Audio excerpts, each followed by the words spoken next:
was born with a condition called CHD, congenital heart defect. My aortic valve never formed properly, so it eventually caught up with me. It would wear out.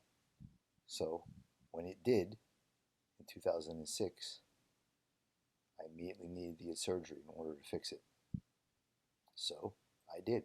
Got open heart surgery. The valve was replaced, aortic valve replacement, and that's what made me better.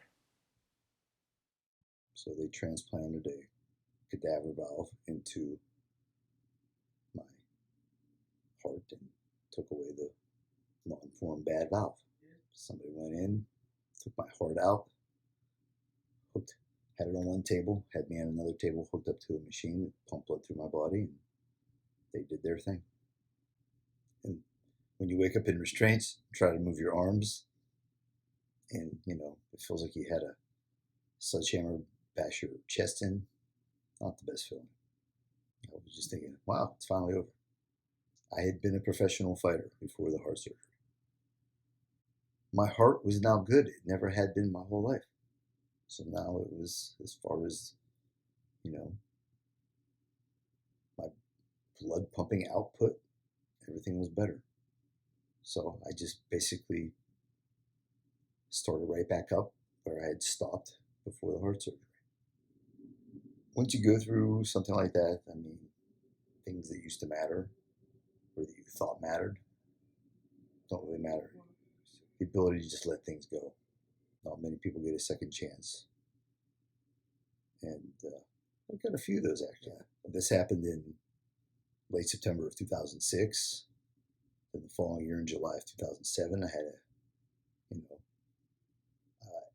a near fatal car crash, which changed my perspective. And then the last few years, I've been dealing with the whole renal failure,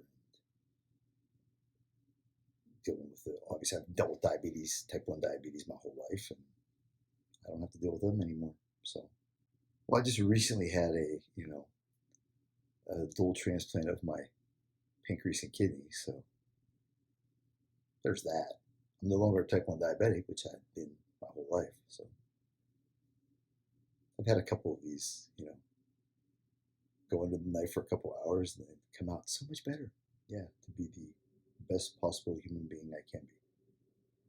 Whether that's in, being a father, being a partner, just being a human being, period.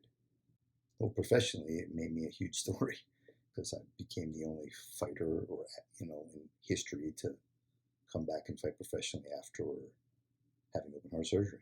So, and I subsequently knocked out my opponent in 8 seconds, so that became a big deal. But to me, it wasn't about that. It was just about doing what I did, what I wanted to do. To me, there was no reason to stop. Doctors were okay with it, signed off on it, so I did it. Because of everything that I've done and the way my life's been, got me a book deal, movie deal. So, yeah, people care for whatever reason, but you're never as fascinated by yourself as other people seem to be by your stories. To me, I'm just living my life. That's all I'm doing. I'm just doing what I do. But other people seem to think that it's pretty interesting. So that's a good thing. Obviously, I'm a cat, so taking full advantage of my 9 lives. You can't go back and start over again, but you can start from right now, moving forward. So you have to let go of whatever you want to call it, bad decisions, regret. You have to let those things go because they serve no purpose in the present. Got to be in the moment and move forward always. Just live your life. Let go. One day at a time. Be in the moment. Have fun. No one gets out alive. So enjoy it while it lasts to the fullest.